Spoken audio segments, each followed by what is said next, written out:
Salve Maria Imaculada, paz e bem, eu sou Bruno Spirandelli Biancucci da paróquia Frei Galvão de Vargem Grande Paulista e hoje nós vamos continuar o nosso estudo do Catecismo da Igreja Católica. Bom, nós paramos no parágrafo 166, 166, artigo 2, nós cremos. Antes de começar nossos estudos, eu queria consagrar tudo que vamos estudar e todas as pessoas que vão assistir esse vídeo ao coração da Santíssima Virgem Maria, para que ela interceda por nós nessa caminhada e pedir a proteção do Arcanjo Miguel para que nos fortaleça nesses nossos dias atuais. Por isso rezemos: Ave Maria, cheia de graça, o Senhor é convosco. Bendita sois vós entre as mulheres e bendito o fruto do vosso ventre, Jesus. Santa Maria, Mãe de Deus, rogai por nós pecadores, agora e na hora de nossa morte. São Miguel Arcanjo, protegei-nos no combate, sede nosso refúgio contra as maldades e as ciladas do demônio. Ordene-lhe Deus, instantemente vos pedimos, que vós, o príncipe da milícia celeste, pela virtude divina, precipitai no inferno a Satanás e a todos os espíritos malignos, que andam pelo mundo para perderem as almas, assim seja. Em nome do Pai, do Filho e do Espírito Santo. Amém. Bom, na aula passada nós falamos sobre a resposta do homem a Deus. Nós comentamos sobre a fé, sobre a inteligência e a fé, sobre o crer do homem, a atitude individual do homem querer crer, uma iniciativa do homem a crer. E hoje vamos continuar falando do crer, só que de uma forma coletiva. Nós cremos. Se crê enquanto igreja. É assim então que o catecismo fala sobre o nós. É o crer enquanto igreja. Porque apesar de ser um ato individual do homem, de precisar de uma vontade do homem individual, não é um ato egoísta e isolado. O catecismo diz que nós não conseguimos crer sozinhos, assim como nós não conseguimos viver sozinhos. A caminhada, meus irmãos, na fé, é caminhar um do lado do outro, para quando um cair, fraquejar, o outro que está do lado levanta esse, ajuda e continua. Isso é viver em comunidade, isso é ser igreja, esse coletivo, ser igreja, né? Mais pra frente a gente vai estudar sobre o ser igreja, mas o que o catecismo fala sobre o nós cremos é justamente sobre isso. A igreja, quando ela diz eu creio, quando a igreja diz eu creio, sabemos que a igreja é constituída por seus membros, ela diz nós cremos. Nós, os membros que formamos a igreja, cremos. O catecismo diz assim, então, lá no parágrafo 167, eu creio. É também a igreja, nossa mãe, que responde a Deus com sua fé e que nos ensina a dizer, eu creio, nós cremos. Olhar, Senhor, para a fé da vossa igreja. A igreja que crê alimenta a minha fé e a sustenta. É bem explicativo isso. A igreja alimenta a nossa fé. Todo aquele ser que não se alimenta morre. Então a igreja, ela nutre a nossa fé para que ela permaneça firme, forte e viva. A igreja é a primeira a confessar a sua fé e nos impulsiona também a confessar. Eu creio, nós cremos. Como a igreja professa, nós também, vendo esse exemplo, lembra dos exemplos externos, o Espírito nos conduz internamente, mas as coisas internas também nos conduzem a ter fé. Então, esse essa expressão de fé da igreja também nos conduz. É um exemplo externo que ilumina a nossa inteligência. E também nessa última parte, sobre o crer, nós cremos, diz que fala sobre a linguagem da fé. Bom, já que nós professamos uma mesma fé, é certo dizer então que nós falamos a mesma língua.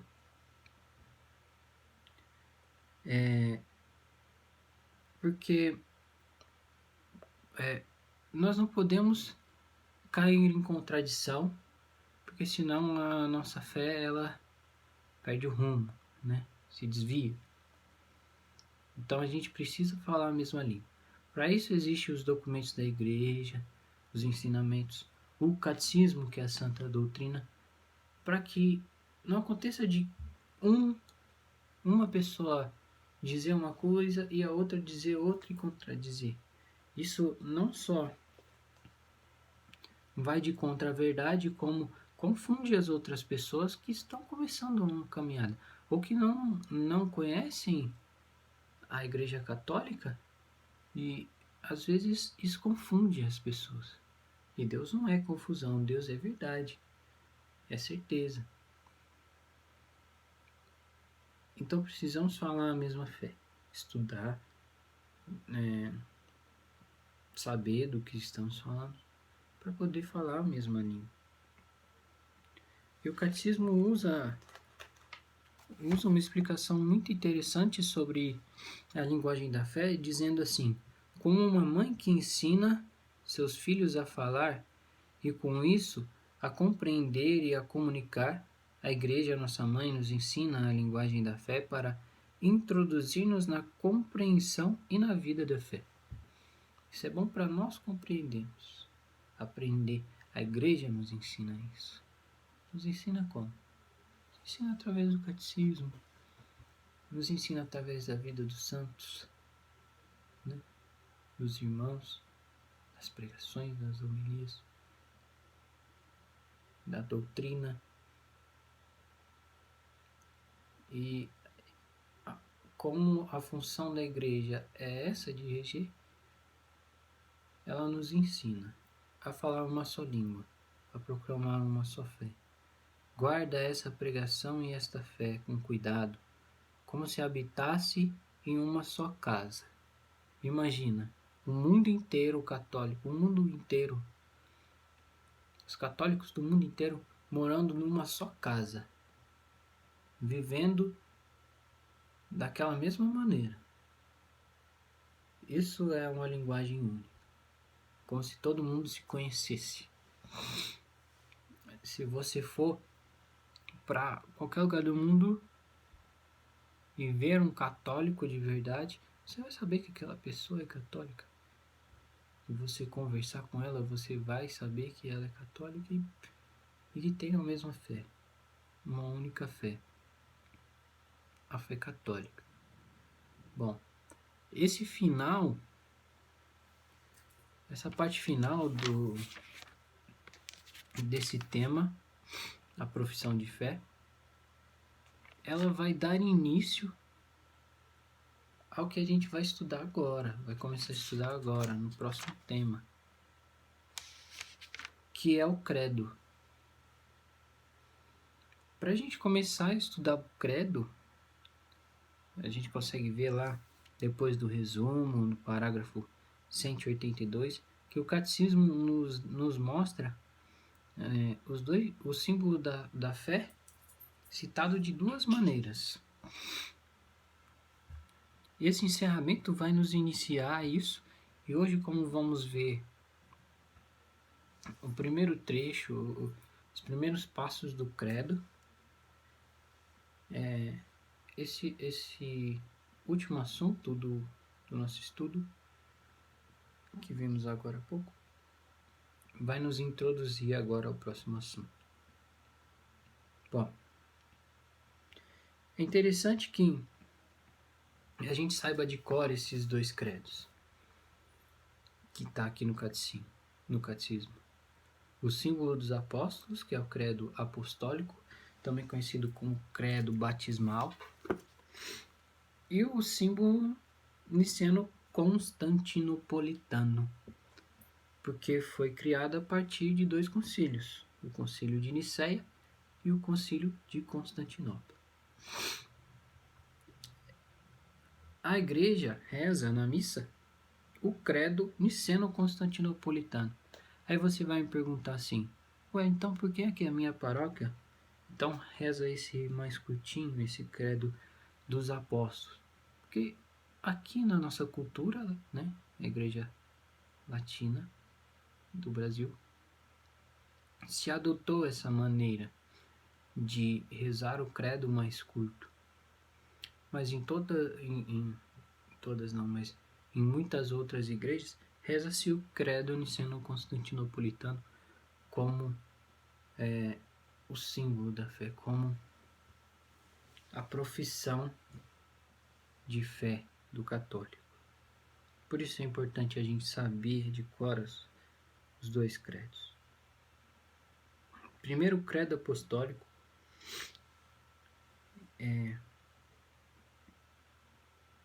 ele é dividido, ele vai ser estudado durante o catecismo. Ele vai servir como base para a nossa continuação, dos nossos estudos. Então, tudo que a gente vai ver sobre o credo, ou creio, como muitos aí falam, é baseado nesse credo mais curtinho, certo? Para a gente entender, mais para frente a gente vai ver isso de novo, esse credo apostólico, ele é chamado apostólico porque ele se divide em 12 partes, 12 trechos assim. E se acredita que cada parte foi dada por um apóstolo. Então, creio em Deus Pai Todo-Poderoso, o Criador do céu e da terra, é o primeiro. Em Jesus Cristo, seu único Filho, nosso Senhor. Segundo, que foi concebido pelo poder do Espírito Santo. Terceiro, nasceu da Virgem Maria, padeceu sob Pôncio Pilatos, foi crucificado, morto e sepultado. Quarto, desceu à mansão dos mortos. Quinto, subiu aos céus, está sentado à direita de Deus Pai Todo-Poderoso. Sexto, donde há de vir julgar os vivos e os mortos. Sétimo, creio no Espírito Santo. Oitavo, na Santa Igreja Católica, na comunhão dos santos. Nono, na remissão dos pecados. Décimo, na ressurreição da carne. 11º, na vida eterna. 12º. Então, eu recitei aqui inteiro para que, como o catecismo ele não separa esses trechos, para que você saiba, né, como se divide cada trecho aqui do nosso catecismo. E com isso, nós vamos dar início à segunda sessão e a primeira parte do creio ou do credo, a profissão da fé cristã, os símbolos da fé. Antes de mais nada, a gente precisa entender o que é símbolo. Símbolo significa o quê? Antigamente, na época medieval, quando uma pessoa de confiança do rei saía para uma missão, pegava-se um bastão e se dividia em 2 partes. Uma ficava com o rei e uma ficava com essa pessoa de confiança. Quando o mensageiro ia até essa pessoa levar uma mensagem do rei, o mensageiro levava consigo essa outra metade do bastão que se chamava símbolo. Quando a mensagem então chegava e esse símbolo batia com a outra metade do bastão, então se sabia que aquela mensagem de fato era do rei. Então, o símbolo servia para comprovar que era um comprovante de autenticidade. O credo, então, vai ser exatamente isso. Vai ser uma autenticidade. Então, quando se recita o credo, você está certificando de que você é um católico. O credo, ou creio, é considerado hoje o símbolo mais perfeito, digamos assim, da fé cristã. O que simboliza um católico? Quando te perguntarem, o que simboliza o católico? É Jesus crucificado dentro das igrejas. Ou a cruz no alto de uma igreja. Ou um crucifixo no peito. Ou, sei lá, algum símbolo. Qual o símbolo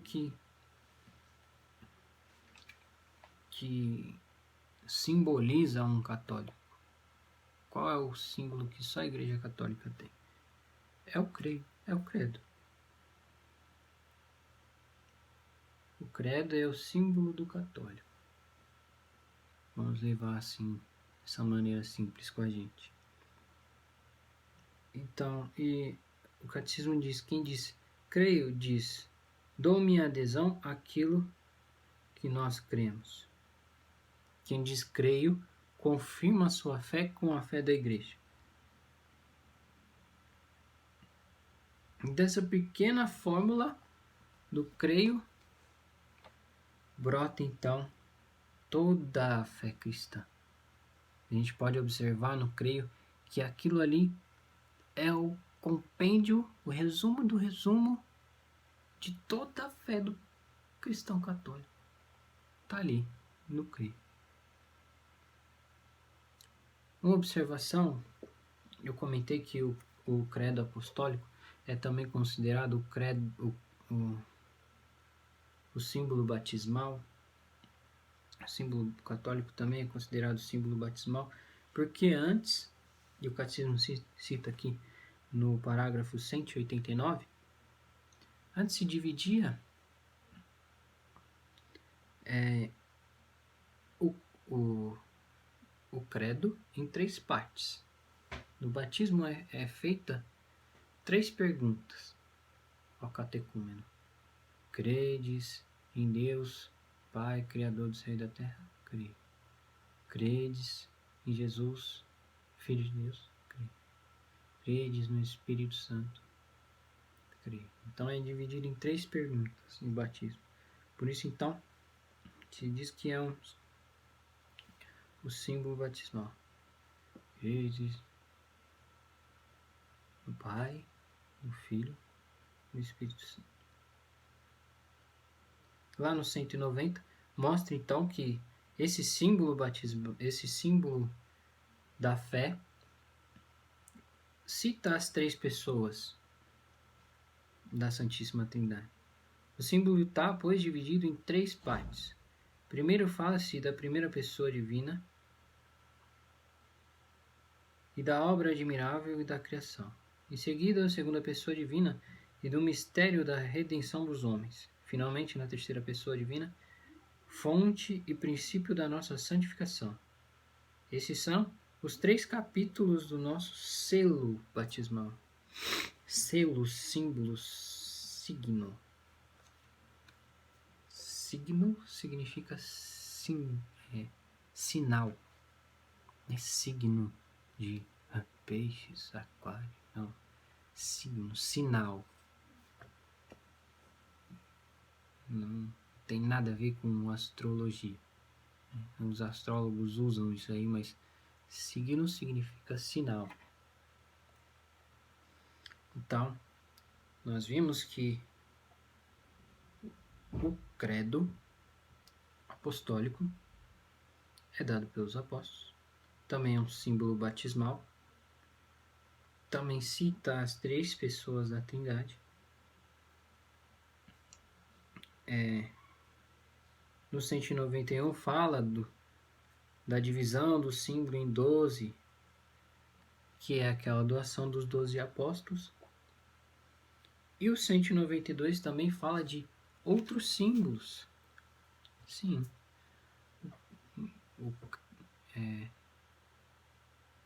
Aquilo que confirma que você é um cristão católico, aquilo que você diz, creio no Espírito Santo, na Santa Igreja Católica. Pode ser também usado outros tipos de símbolos. Por exemplo, o símbolo de Toledo, o símbolo de Latrão, o símbolo de Leão, o símbolo de Trento. Todos esses servem também como uma profissão de fé, onde o catecúmeno recita, o cristão católico recita, e ali ele comprova a sua fé. Lembra do bastãozinho que se junta as duas partes? Então, aquele pedaço do bastão também pode ser usado, o símbolo de Toledo, de Latrão, de Leão, tantos outros. O catecismo fala.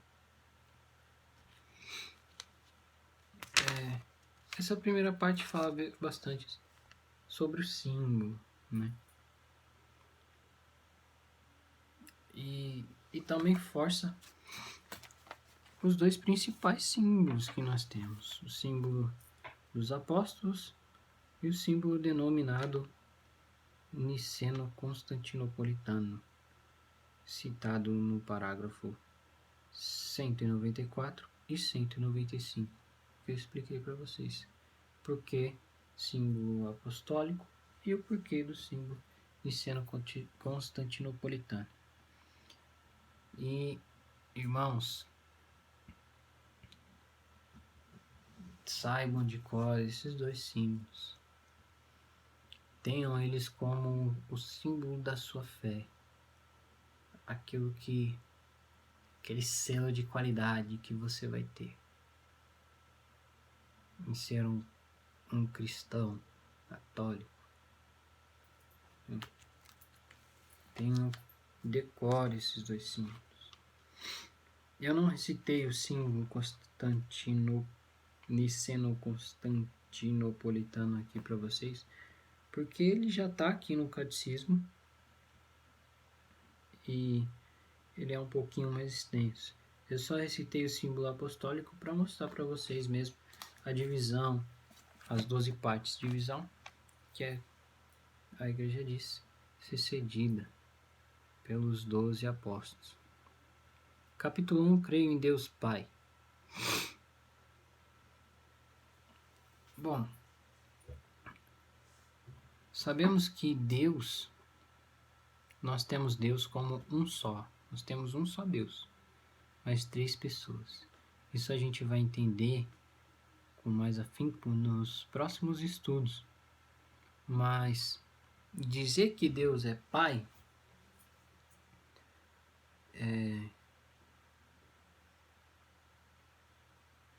é como se tivesse o Pai como aquele que criou. Como eu vou saber explicar para vocês assim de uma maneira melhor? Por que dizer que Deus é Pai? Porque quando Deus se fez carne, primeiro, uma explicação para isso. Quando Deus se fez carne, ele veio ao mundo como um homem, como Jesus. E um homem não pode ser mãe.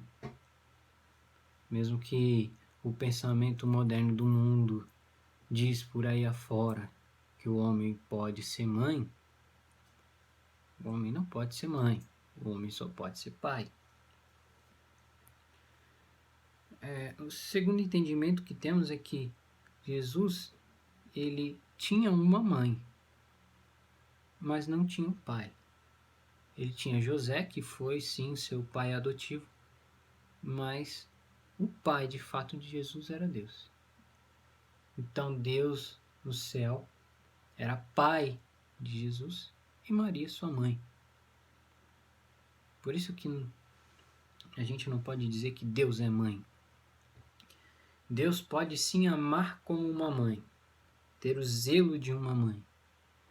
Porque Deus, sendo completo amor, ele pode amar como pai, como mãe. Mas Deus é Pai. É Pai. E a gente vê isso nesses dois exemplos que eu te dei. Dois exemplos não.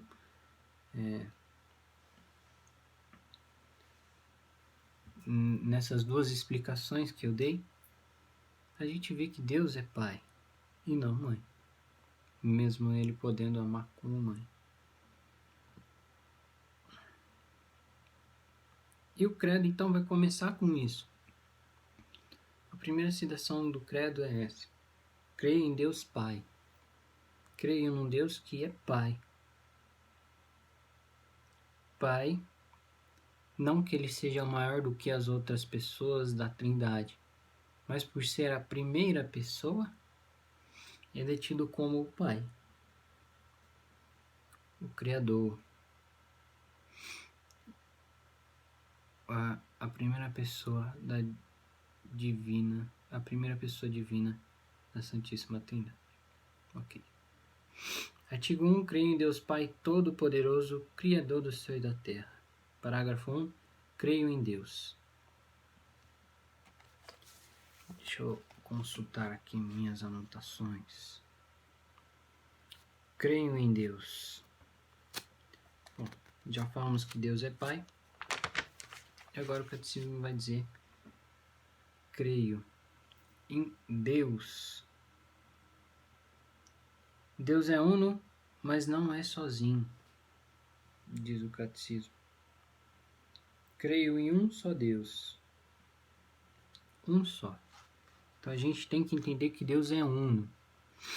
Mas quando eu falo que Deus é uno e não sozinho, fica muito confuso. Dá a entender que Deus é mais de um. De certa forma, Deus, ele tem três, vou usar uma palavra bem grosseira agora, mas é para você entender e facilitar. Deus, ele tem três modos de agir, três personalidades, não é personalidade, não entenda isso ao pé da letra, mas Deus tem três modos de agir na humanidade. Primeiro, quando ele cria o mundo, ele age como Pai, então vem a figura de Deus Pai. Quando ele vem como Filho do Pai, o Filho do homem, quando ele se encarna em Jesus, ele age de uma outra maneira na sociedade. Ele é o Redentor do mundo.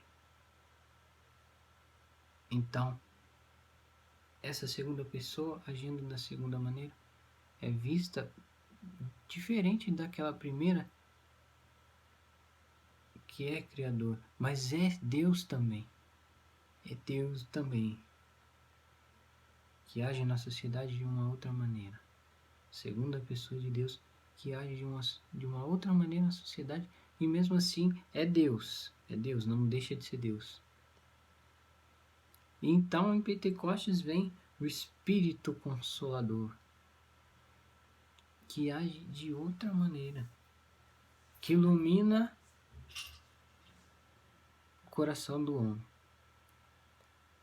Mas mesmo assim, agindo de outra maneira, é o mesmo Deus, o Deus Espírito.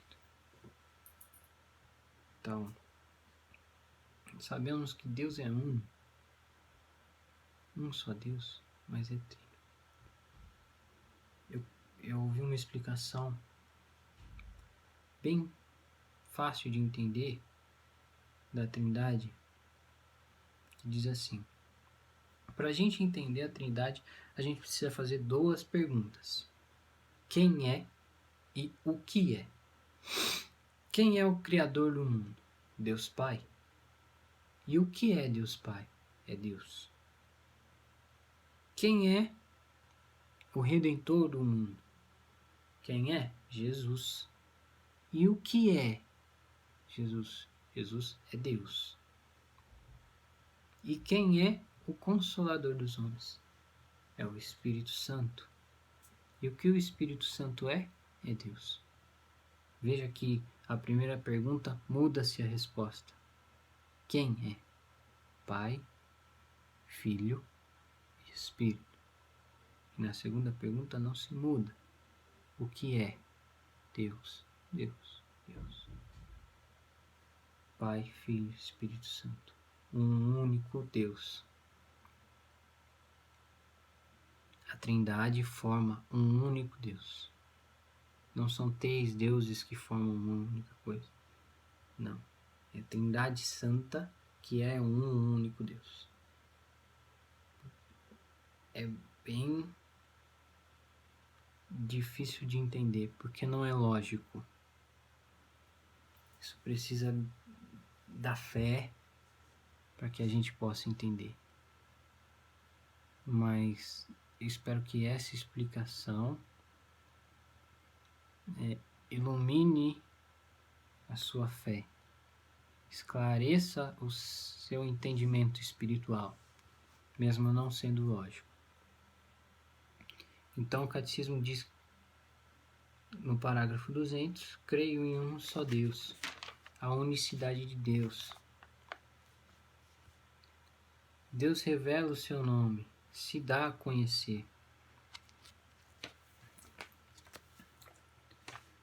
Parágrafo 203. Parágrafo 203. Quando Deus se revela a Moisés,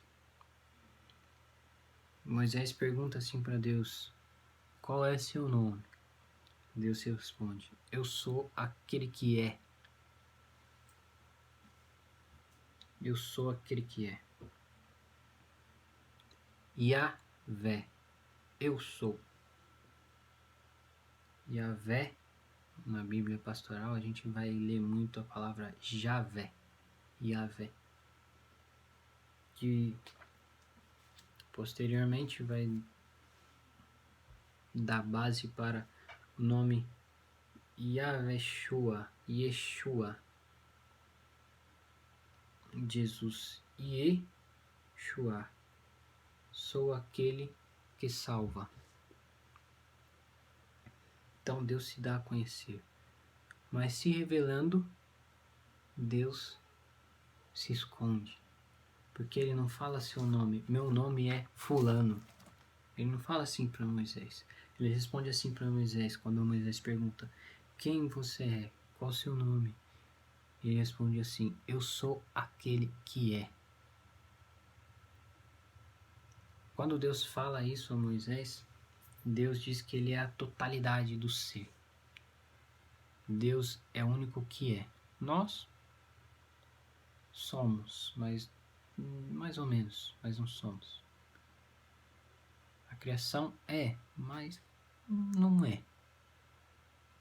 O único que é, a totalidade do ser, é Deus.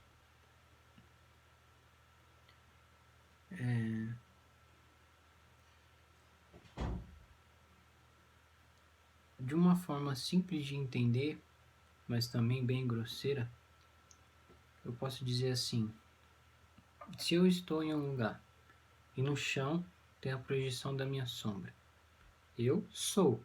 A minha sombra existe. Ela mas ela não é eu. O ser sou eu. Não estou me comparando a Deus. Eu só estou trazendo esse exemplo mais humano para que você entenda a totalidade do ser. Então Deus é explicado assim a Moisés. Em uma outra visão, a gente entende que na época de Moisés, os deuses mitológicos tinham um nome. E para invocar a Deus, a esses deuses, o homem usava o seu nome. Poseidon, ou sei lá, Eros, ou sei lá, qual nome. Então Moisés, malandrinho, dá-se a entender que ele pergunta o nome de Deus para ter certa autoridade sobre Deus.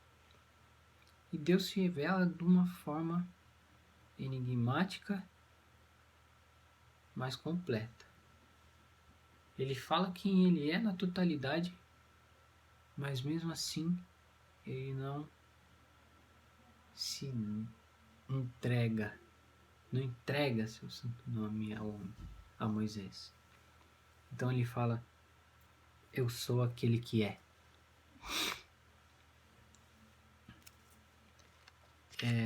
É bem filosófico isso, um pouco complicado de entender, porque isso a gente vai ver durante o catecismo inteiro, porque não é algo lógico, é algo que precisa de fé para entender, precisa que a gente queira entender e acolher isso em nosso coração.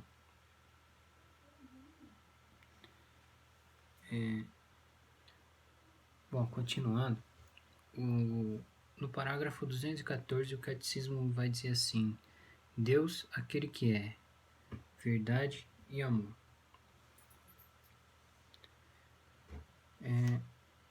Quando dizemos que Deus é verdade, a gente tem que entender que verdade é algo consistente. Um grande jornalista, filósofo, estudioso, Chesterton, diz assim que nós fomos feitos para não duvidar da verdade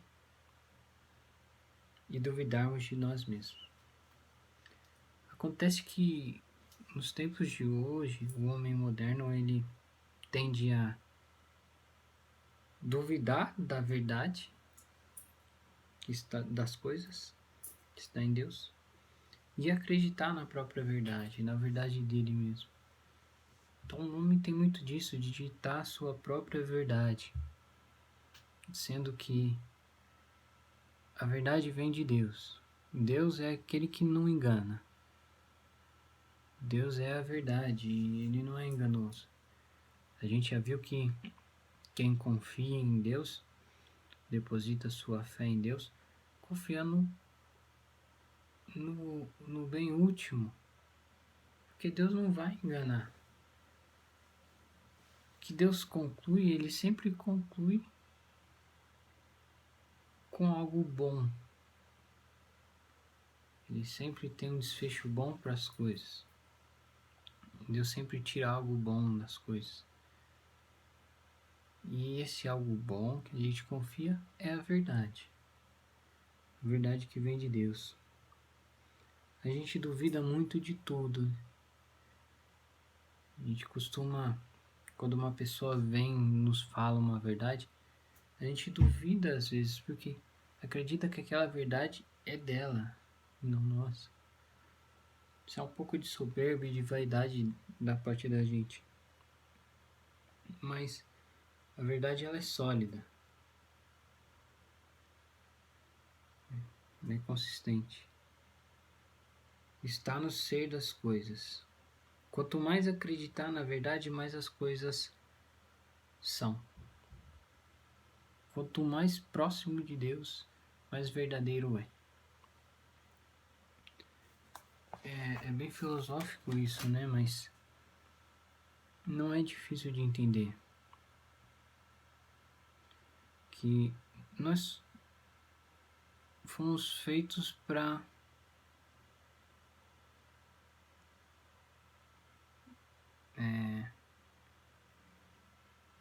não para duvidar, mas para buscar a verdade. A gente tenta buscar a verdade das coisas. O fato é que às vezes a gente adapta as coisas à nossa verdade e não à verdade de Deus, aquilo que é de fato, que Deus quer que seja. Deus é a verdade e a gente deve se adequar a essa verdade, a verdade de Deus. Porque Deus é. Se Deus é, então Ele é a verdade que é sólida. Ele é a fonte do ser. Nós precisamos muitas vezes mudar a nossa opinião para se encaixar na verdade das coisas, na essência real das coisas. Mudar a nossa mentalidade, uma metanoia, uma mudança de mentalidade. Porque, na verdade, o que acontece? A verdade para a criatura é a minha mente se adequar à realidade das coisas, como elas são. No mundo que vivemos ainda, isso é bem gritante. Eu me adequar às coisas que elas são, e aquilo acaba se tornando uma verdade que é enganosa para a gente. Mas, de fato, a verdade para Deus é diferente. A realidade das coisas que tem que se adequar à mentalidade de Deus, à mente de Deus. A natureza das coisas tem que se adequar àquilo que Deus decreta, porque Ele governa. Ele que governa as coisas. Ele é o dono de tudo. Mas o ser humano, o homem, ele tenta adequar essa verdade para a verdade dele, como se o ser humano fosse Deus. E não é. Deus é a verdade. As coisas têm que estar ligadas a Ele. E não ao contrário. E não as coisas ligadas a mim, porque eu não sou Deus, as pessoas não são Deus. Mas infelizmente o mundo moderno fala isso.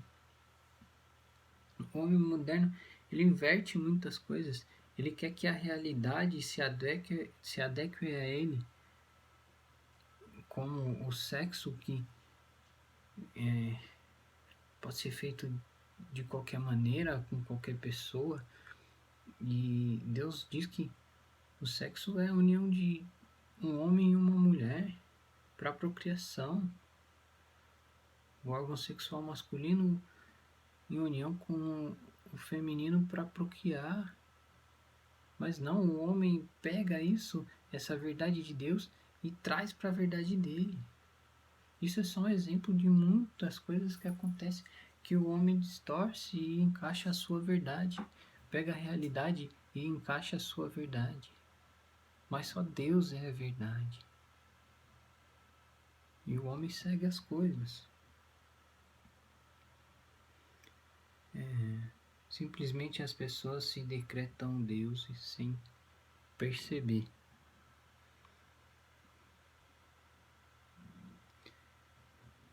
E o Catecismo diz que no parágrafo 216 que Deus governa o mundo.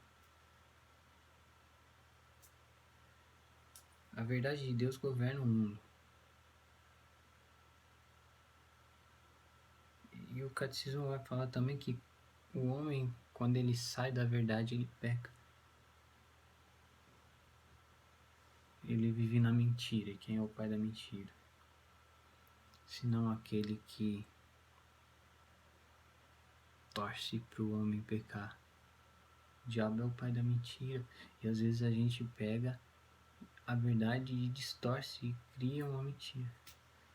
Que para o homem é a verdade. Isso fere o coração de Deus. Toma o governo do mundo das mãos de Deus.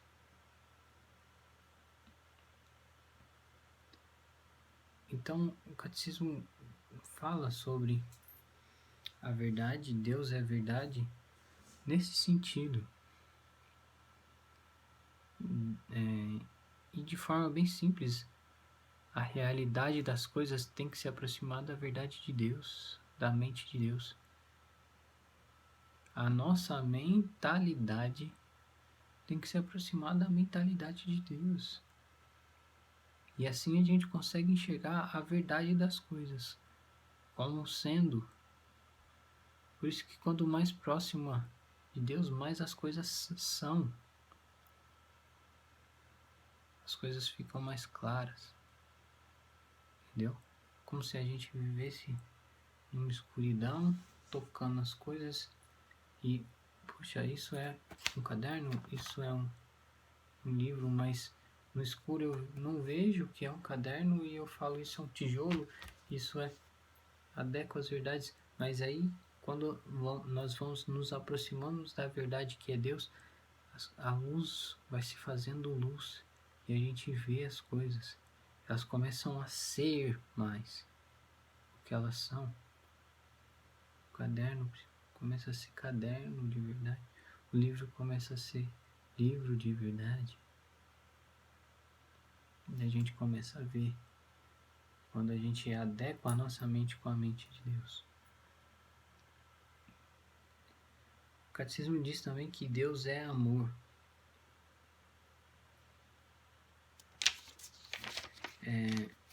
E a gente vai ver que desde o Antigo Testamento Deus dá sinais de que ama. Ele pega Israel como sendo seu povo eleito e liberta Israel. E ali ele vai cuidando daquele povo, amando aquele povo, sem exigir que aquele povo o ame em troca, entendeu?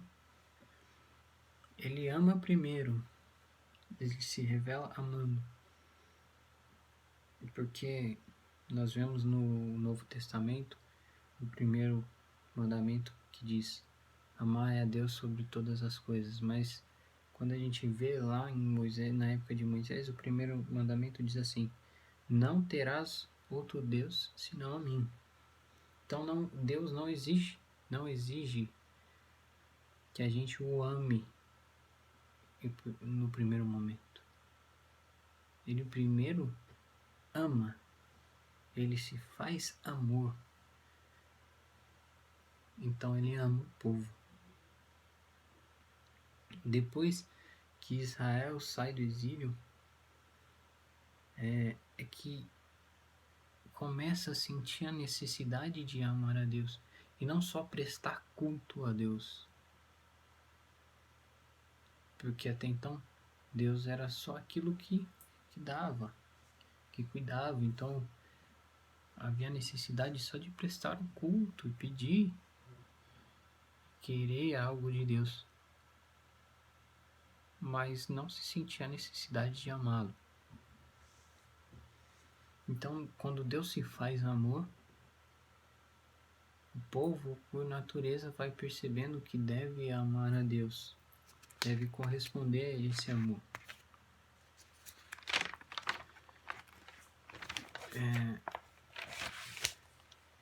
Então,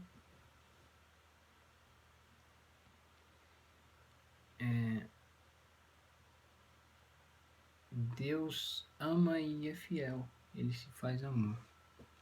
Por isso que o catecismo diz que Deus é amor. Então, no livro de Oséias, Deus mostra o seu amor fiel e compara quando ele dá a Oséias uma esposa, uma prostituta como esposa. Então, Oséias, casando-se com essa esposa, ele acaba de fato sendo traído. E Deus revela como ele é para sua noiva, sua igreja. Ele ama e é fiel à sua noiva. Mas a noiva, nós, igreja, nós, povo de Deus, somos infiéis, como um marido traído. Entende a gravidade da coisa? A ingratidão da coisa. Deus se faz amor, se mostra amor. Em segunda instância, nós naturalmente amamos a Deus. E Ele simplesmente pede, me ame. Mas é ferido pelo pecado, a infidelidade do povo. O catecismo também vai falar do amor de Deus como amor de pai. E isso eu já disse, né? Quando eu falei que Deus é pai, quando o catecismo cita que Deus é pai, eu falei do amor que Deus tem. Pode amar como mãe, mas é pai. E Deus, claro, como ele é é o amor, ele é amor, ele também ama como pai, como irmão, como amigo. Porque ele é a totalidade do amor, Deus é amor. Mas então por que dizer que Deus é pai? Ué, pronto. Eu disse, né, que se Deus é pai, ele se faz homem, é pai. Então é correto dizer que Deus ama como pai, né? Essa é a ideia primeira, é a ideia que fica, é a linha de frente, né?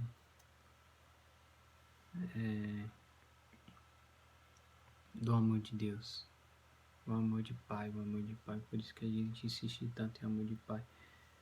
Deus podendo amar de diversas maneiras, mas ele é visto assim como amor de pai por ser o Criador, por ser a primeira pessoa da Trindade. Então a gente sempre remete ao amor de Deus como amor de pai, mas ele é a totalidade do amor.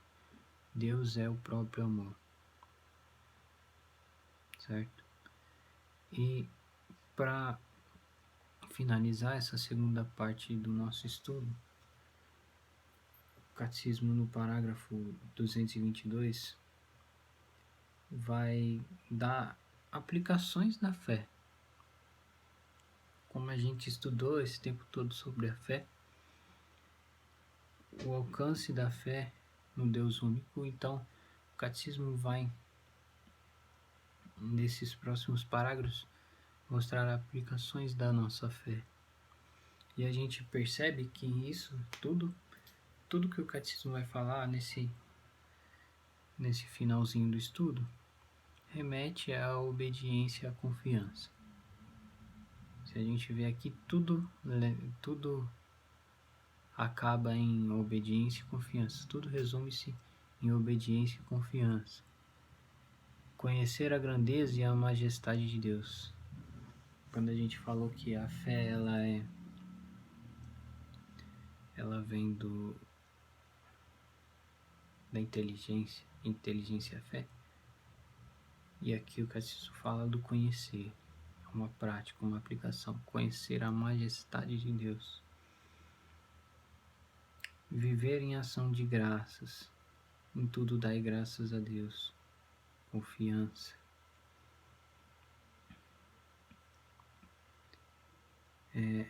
Conhecer a unidade e a verdade digna de todos os homens. Todo homem tem uma dignidade e a gente entende, se inclina a entender que todos os homens são dignos, independente da sua situação. Dignos porque se assemelham a Deus, porque Deus faz do homem a sua imagem e semelhança. Isso é a dignidade do homem, que a gente vai estudar mais para frente, mas aqui é uma aplicação da fé também, quando o Catecismo fala de conhecer a unidade e a verdadeira dignidade de todos os homens.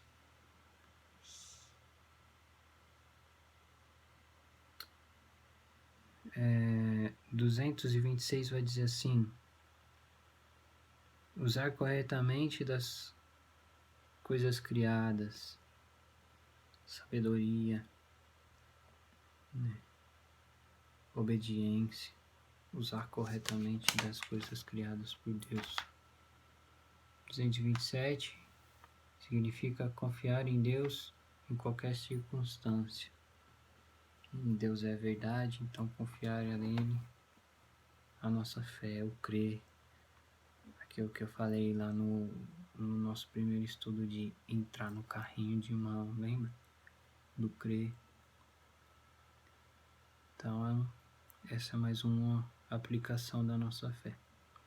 E para encerrar, o Catecismo encerra esse estudo com uma frase de Santa Teresinha, que nós possamos tê-la como oração agora para encerrar o nosso estudo, que diz assim: nada te perturbe, nada te assuste, Tudo passa, Deus não muda. A paciência tudo alcança. Quem a Deus tem, nada lhe falta. Só Deus basta. Que essa oração, feita por Santa Teresinha, seja para nós esperança de melhores dias. Hoje, dia 20/3/2020, o mundo passa por uma epidemia. Então, quando a oração diz nada lhe falta, só Deus basta, que a gente possa confiar que tudo o que acontece é por permissão de Deus e que Deus sempre tem algo bom a nos dar, a nos ensinar. Só basta que a gente tenha sensibilidade espiritual para enxergar essas coisas. Bom, nossa aula termina aqui. Espero que tenha ajudado vocês.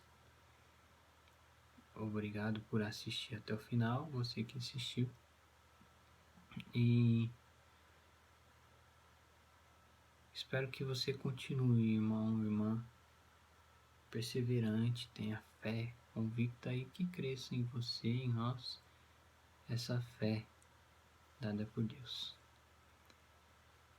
Muito obrigado, Deus abençoe todos vocês.